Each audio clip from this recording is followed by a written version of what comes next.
Good morning po sa atin lahat. Nato po ang ating weather update. Kasalukuyan, meron kami monitor na makakapal na ulap sa may banda nga sa may Basilan, Tawi-Tawi at Sulu. At dahil dito, maaari po makaranas po tayo ng mga kalat-kalat na pagbulan at thunderstorm. Ang nakaka-apekto sa ating bansa, itong easterlies at ang Intertropical Convergence Zone o ITCZ. Itong ITCZ ay naapektuhan itong Southern Mindanao. Samantala, itong easterlies ay naapektuhan ang nalabing bahagi ng ating bansa.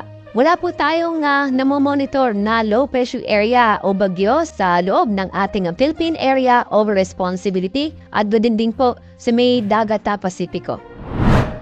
Ngayong araw ay magpapatuloy pa rin na makakaranas ng maganda at maliwas sa panahon sa Luzon. Asahan pa rin natin ang malinsangan na panahon. Pero may chance pa rin po na mga isolated o mahinang o sadaling pag-ulan.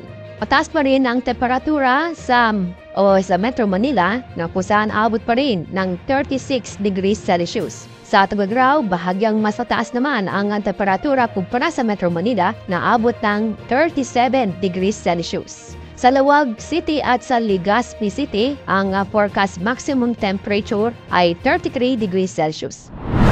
Dahil man tayo sa Visayas at sa Mindanao. Dahil sa ITCZ, makakaranas po ng ngayong araw ng maulap na kalangitan na may mga kalat-kalat ng pagbulan at thunderstorm sa mga lalawigan ng Basilan, Tawi-Tawi at Sulu. Samantala, itong buong Visayas at itong lalabing bahagi ng Mindanao ay patuloy pa rin makakaranas ng maliwas sa panahon. Inaasahan pa rin natin ang malinsangan na panahon.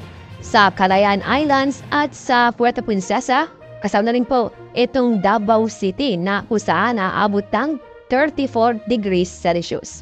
Bahagyang masataas ang forecast maximum temperature natin sa Zamboanga City na aabot ng 35 degrees Celsius.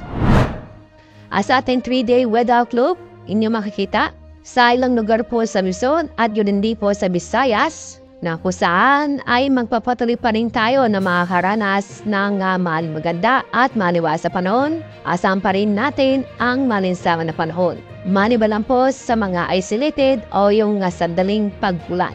Sa Metro Manila, inaasahan pa na natin na aabot pa rin sa 36 degrees Celsius. Sa Baguio City, ang inaasa po nating maximum temperature ay 27 degrees Celsius. Sa Legazpi City, nasa 33 degrees Celsius. Sa lugar po sa Visayas, sa Metro Cebu, Iloilo City at sa Tacloban City, ang inaasa po natin na aabot ng kilamatas na antas ng temperatura ay 33 degrees Celsius. Pasangin po sa Metro Davao, sa araw po ng Sabado, dahil po yan sa ITCZ, na kung saan inaasa po natin na magiging maulap ang panangitan na may mga kalat-kalat na pagbulan at thunderstorm. Ang maliban doon ay sa itong Cagayan de Oro City at gandi po sa Zamboanga City. Sa susunod na 3 araw, magpapatuloy na magiging maganda at maliwas sa panahon, maliban po sa mga isolated na pagbulan.